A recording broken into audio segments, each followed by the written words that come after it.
అందరికీ praise lord. ఫిబ్రవరి 22 ఈరోజు దేవుని వాగ్దానము. ఆయన మిమ్మును గూర్చి చింతించుచున్నాడు గనుక మీ చింత యావత్తు ఆయన మీద వేయుడి. 1 పేతురు 5:7 నేడు చింత అనేది అనేక రకాలుగా మనుషులను వేధిస్తూ ఉంది. కొందరు అనారోగ్యంతో చింతపడుతూ ఉన్నారు. మరికొంతమంది ఆర్థిక పరిస్థితులను బట్టి చింతిస్తున్నారు. మరికొంతమంది ఇంట్లో సమాధానము లేక చింతపడుతున్నారు.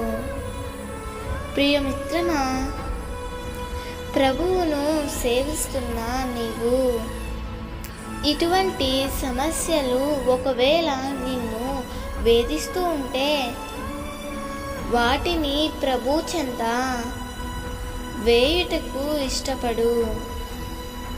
ఆనాడు పక్షవాతంతో బాధపడుతున్న తన స్నేహితునిని ప్రభు దగ్గరకు తీసుకొని వచ్చుటకు తన స్నేహితులు ఎంతో శ్రమపడ్డారు.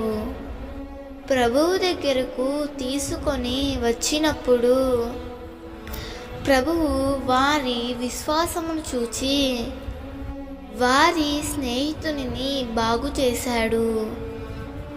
ప్రియమిత్రమా, నీవు ఏ సమస్యతో బాధపడుతున్నావో ఆ సమస్యను ప్రభు పాదాల దగ్గర దింపు.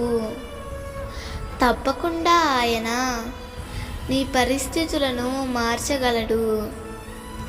నీ చింతను చిరునవ్వుగా మార్చగలడు. దేవుడు ఈ వాగ్దానము నీ జీవితంలో నిశ్చయముగా నెరవేర్చునుగాక. ఆమేన్.